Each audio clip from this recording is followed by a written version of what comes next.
Okay, my name is Joseph Stanley. I'm here to do my personal experience story. Here is my audience, and we're ready to go.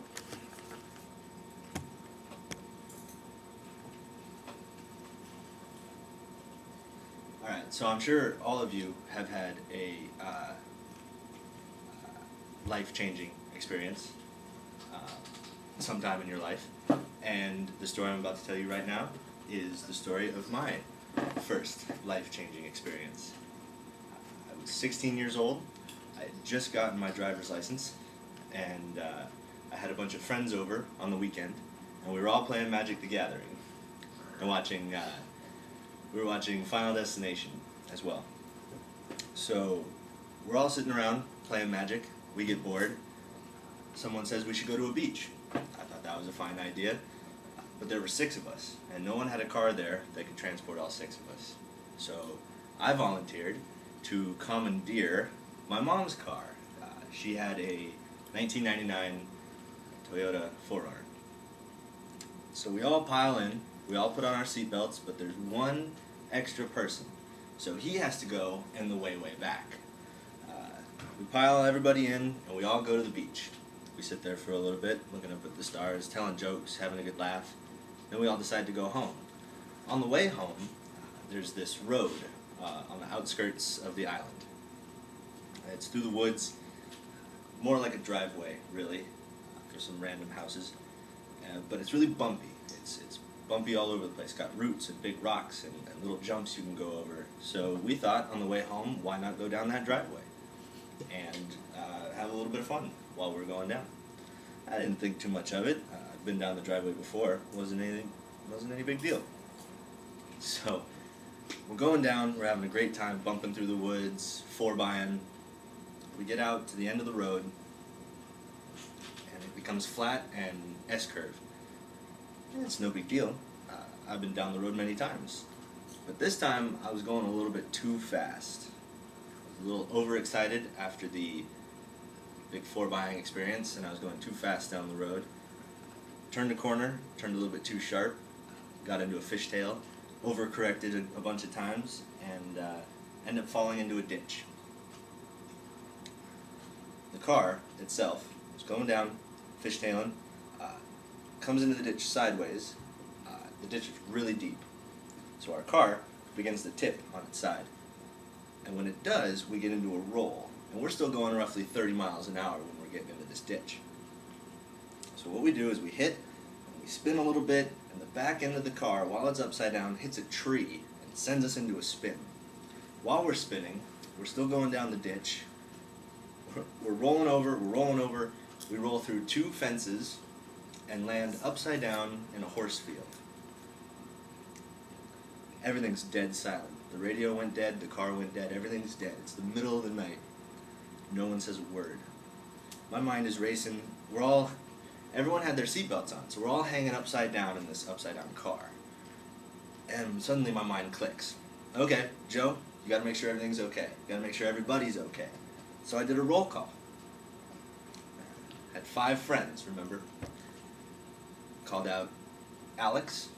He said here. Called out Joseph. He said here. Called out Nicky. He said here. Called out Keenan. He said here. Called out Andrew. Not a word. Dead silence. Suddenly, my heart stops. Just stops cold. My skin gets frozen solid, and I start to freak. So, instincts kick in. I go to undo the seatbelt. One by one, each of us kids falls out of our seat like a sack of potatoes and hits the roof of the car. Thud, thud, thud, thud, thud. All of us. There's glass everywhere, so each of us is crawling out of the windows Die Hard style, getting all cut up while we do. And the only thing I can think about is, where's Andrew? Where is Andrew? What happened to him? Because he was in the way back of the car. He didn't have a seatbelt. He didn't have anything. He was just rattling around back there all by himself, and now he's not saying anything. So I'm freaked out. I'm running around. I'm running all over the car as soon as I get out looking for him. Andrew, where'd you go?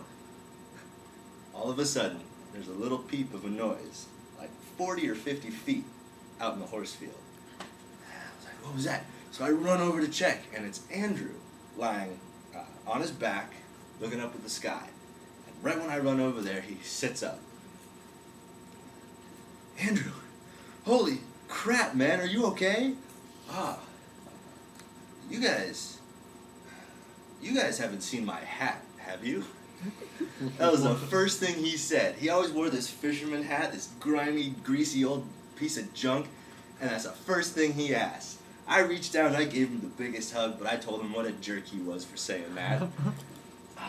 It was by far the scariest moment of my life. And we all kind of composed ourselves, and we're standing around the car, and one of my friends has the audacity to say, well, you know, Joe, everything seems to be in order. Maybe we can just flip it and drive it home. My other friend, Nicky, just walked straight up to Alex and slapped him right across the face for saying that. I thanked him, but I wasn't going to do it. I couldn't even talk.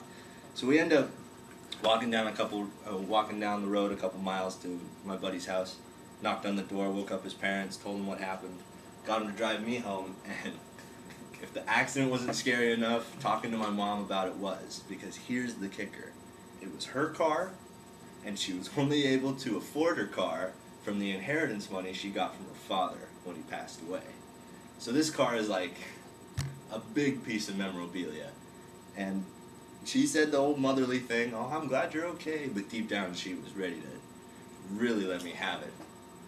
So the next morning, me and my dad, we take a car down there and a tether line and hook it to the side of the car and pull it over, get it back on its wheels and get it home as fast as we can. No cop ever saw it. Not a thing. Which was awesome, because I had just got my license and I wasn't supposed to drive anybody. I would have been in big trouble. wouldn't have been able to drive until I was 21, so I was really scared. But we got everything out of there before anyone saw it, and that next day I remade the fence, redid the bushes, made it look like nothing happened. But I will always remember that time as the time, the one thing in my life that has truly changed things, because now I drive better, and I always make sure everyone has a seatbelt, guaranteed, no exceptions. That's my story. Thank you very much.